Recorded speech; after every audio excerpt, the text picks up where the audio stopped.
अस्सलामुअलैकुम and very very happy good morning. आज का व्लॉग मेरा बिल्कुल सुबह सुबह से स्टार्ट हो रहा था, तो मैंने सोचा कि मैं आप लोगों को सलाम के साथ गुड मॉर्निंग भी कह दूं। कैसे हैं आप सब? आई होप आप लोग बिल्कुल ठीक ठाक होंगे।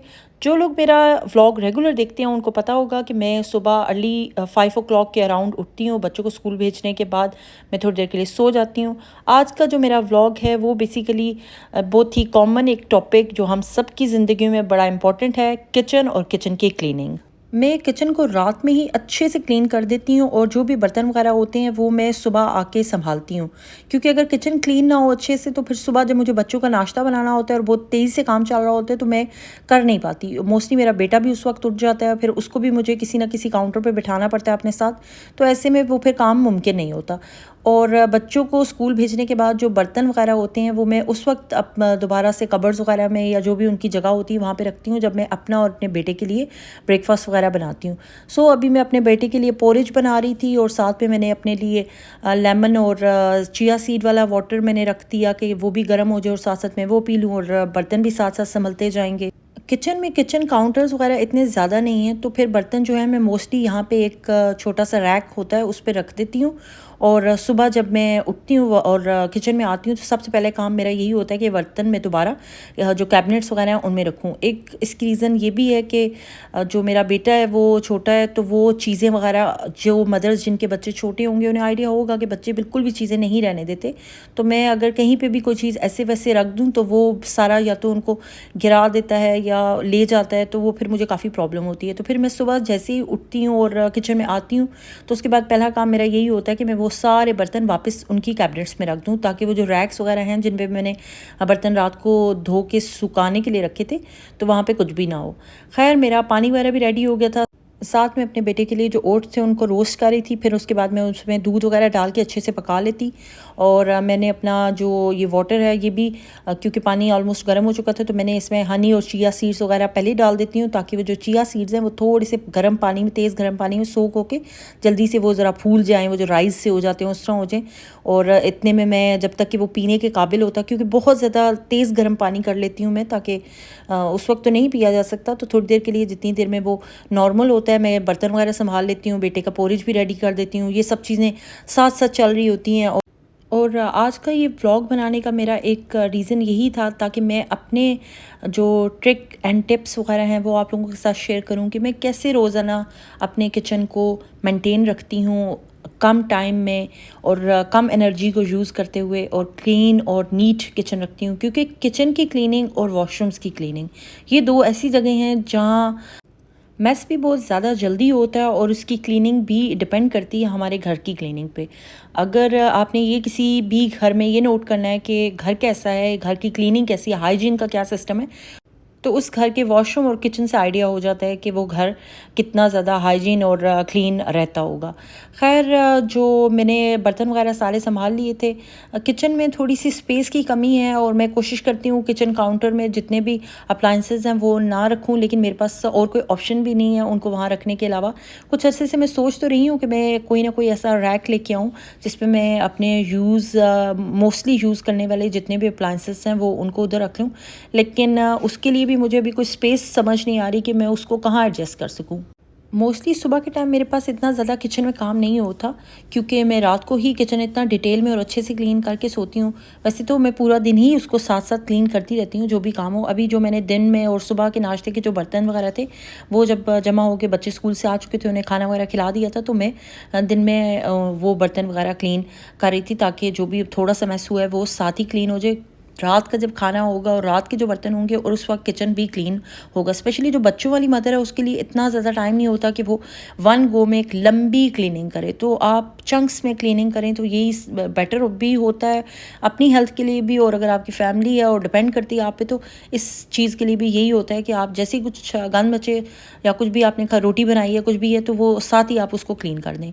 आपको मैंने जैसे पहले भी बताया था कि मेरा बेटा मोस्टली मेरे साथ ही होता है, तो थ्रू आउट आप इस व्लॉग में भी देख रहे होंगे कहीं ना कहीं वो शेल्फ़ पे या अगर वो किसी जगह पे शेल्फ़ पे नहीं है तो वो यकीनन फ्लोर पे मेरे साथ ही होगा, तो वो सारा टाइम मेरे साथ ही होता है।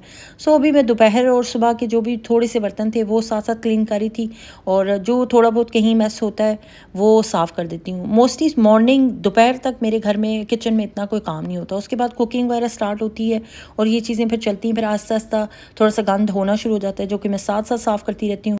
मैं अभी एक सैलड बनाने लगी थी, तो मैंने सोचा कि मैं आप लोगों के साथ भी शेयर कर दूँ।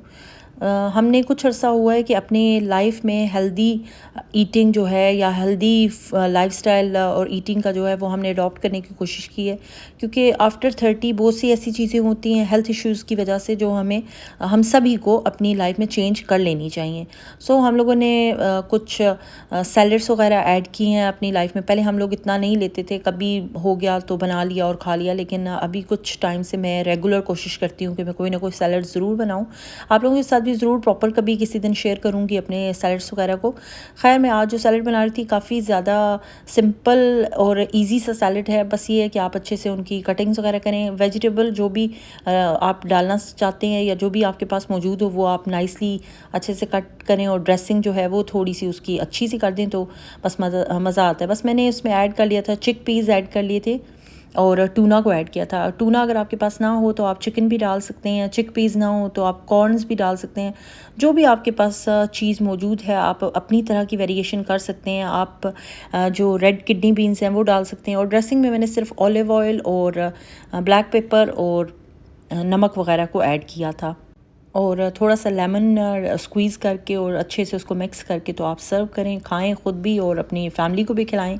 बच्चे भी इवन लाइक करते हैं। मेरा माशाल्लाह बेटा है वो इस तरह की चीज़ें काफ़ी पसंद करता है, चटपटी सी भी और ज़रा डिफरेंट सी, तो वो भी खा लेता है। बच्चों के लिए भी बहुत हेल्दी है, खूबसूरत भी लग रहा होता है, कलरफुल सा, तो ज़रूर बनाएं। वैसे भी ये जितनी भी सैलड्स हो गए या मल्टीग्रेन आटा हो गया या इस तरह की चीज़ें, ये लाइफ में एक एज के बाद स्पेशली आफ्टर 30 हम सभी को अपने खाने पीने को चेंज कर लेना चाहिए। अभी वैसे हम आटा फुल जो फाइबर वाला होता है वही यूज़ करते हैं, लेकिन रिसेंटली हम लोगों ने, जैसे मैंने आप लोगों को पहले बताया कि अपना आटा मल्टीग्रेन किया है जो डिफरेंट ग्रेन्स वगैरह के साथ होता है, तो मेरे पास कोई उसका प्रॉपर कंटेनर नहीं था, तो मेरे पास ये एक बिग बॉटल थी जिसमें ऑलमोस्ट 1 kg 1.5 kg आ जाता था। तो मैंने कहा चलो इसी में डाल लेती हूँ फ़िलहाल, जब तक कि मैं कोई बड़ा जार लेती हूँ। साथ में मैं अपने जितनी भी स्पाइसेस वगैरह हैं वो पीस रही थी जो मुझे पीसनी थी।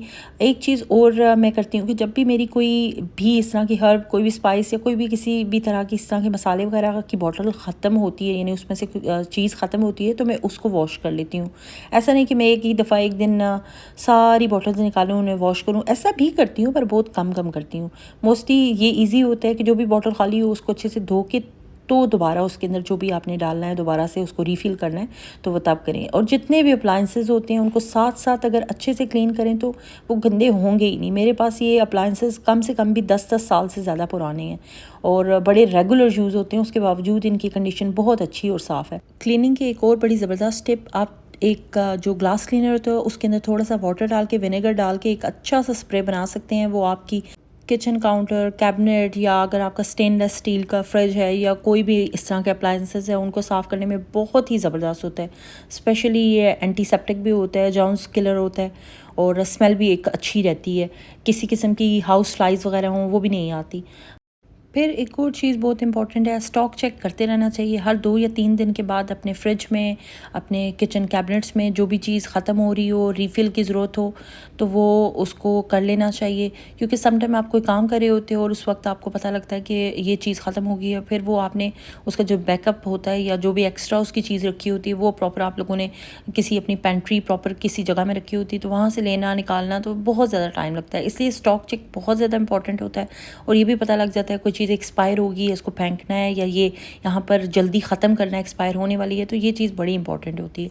फिर उसके बाद जब मैं कोई भी अपनी कैबिनेट जो होती है, मैं अगर उसको चेक कर रही हूँ, स्पॉट चेक एक ही दिन करना भी बड़ा मुश्किल होता है, पूरे किचन का नहीं कर सकते। किसी दिन फ्रिज का कर लें, किसी दिन कैबिनेट्स में से किसी चीज़ का कर लें, कोई ना कोई कैबिनेट। तो जब मैं जिस भी कैबिनेट का कर रही होती हूँ तो मैं फिर उसी कैबिनेट को ज़रा साफ़ कर लेती हूँ। इस वजह से मेरी कोई भी चीज़ जो होती है वो ज़्यादा गंदी होती ही नहीं है, क्योंकि जब साथ साथ आप चीज़ को कर रहे होते हो तो सब चीज़ें ठीक ठीक ठाक रहती हैं। और जब आप उनको देख रहे हो तो जो भी आगे पीछे चीज़ें हो जाती हैं वो भी आप अरेंज कर देते हो, तो एटलीस्ट 2 या 3 दिन तो वो अरेंजमेंट बिल्कुल वैसा ही रहता है। वैसे तो आप साथ साथ करते ही रहते हो तो ख़राब होने की ज़रूरत पड़ती ही नहीं है उन चीज़ों की, लेकिन फिर भी हो जाता है जब आप काम कर रहे हो, घर में लोग हैं और काम तेज़ से चल रहा हो तो कुछ ना कुछ आपका गड़बड़ होता ही रहता है।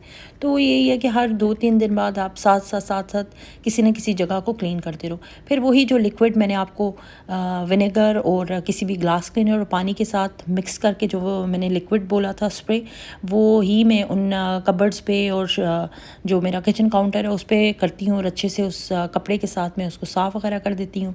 तो जितना भी इसके साथ जितना भी ग्रीस वगैरह होता है वो आराम से उतर जाता है। मैं एक चीज़ का बहुत ज़्यादा ख्याल रखती हूँ और मुझे बहुत बुरा लगता है कि कैबिनेट या जो स्टोव है उसके जो नॉब्स होते हैं या कैबिनेट्स के जो हैंडल्स वगैरह होते हैं, अगर ये क्लीन ना हो, इन पे ग्रीसी इफेक्ट हो, तो वो छोटे से जो बिल्डअप्स होते हैं ना वो बन जाते हैं और फिर वो जाते भी कभी नहीं हैं और गंदे भी बहुत ज़्यादा लगते हैं।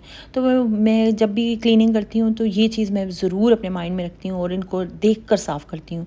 खैर, मैं जब मेरा सब काम किचन बर्तन वगैरह सब ख़त्म हो जाते हैं तो सबसे आखिर में मेरा काम जो होता है वो मेरे बच्चों का दोबारा से लंच बॉक्स वगैरह क्लीन करके उनको रखना होता है, क्योंकि सुबह के टाइम मेरी बहुत तेज़ी से चीज़ें चल रही होती हैं तो मैं हर चीज़ रेडी करके रखती हूँ। बिल्कुल लास्ट में बच्चों के लंच से भी फ्री होने के बाद एंड में अपना स्टोव साफ़ करती हूँ। मैं स्टोव पे ये फॉयल शीट लगा के रखती हूँ। अगर इसको थोड़ा बहुत आप साथ साथ साफ़ करते रहो तो ये गंदी तो होती है लेकिन काफ़ी दिन निकल जाते हैं। और सम टाइम इसका एक बेस्ट बात ये होती है कि सम टाइम आपके घर गेस्ट आने वाले हैं और आपके पास टाइम नहीं है, स्टोव और आपका गंदा भी हो गया है और गेस्ट के सामने अपने किचन को भी आपने और अपने स्टोव को भी बहुत क्लीन दिखाना है, तो आप पूरी वो फॉइल उतारें और बिन में फेंक दें तो आपका चमकता हुआ स्टोव नीचे से निकलेगा।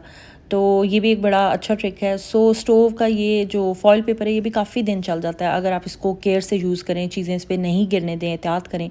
तो खैर, अब मैं एक बार मैं ज़रूर अपने सब काम ख़त्म करने के बाद, ये बहुत ही जस्ट 2 से 3 मिनट लगते हैं, तमाम कैबिनेट्स को बाहर से मैं साफ़ कर लेती हूँ।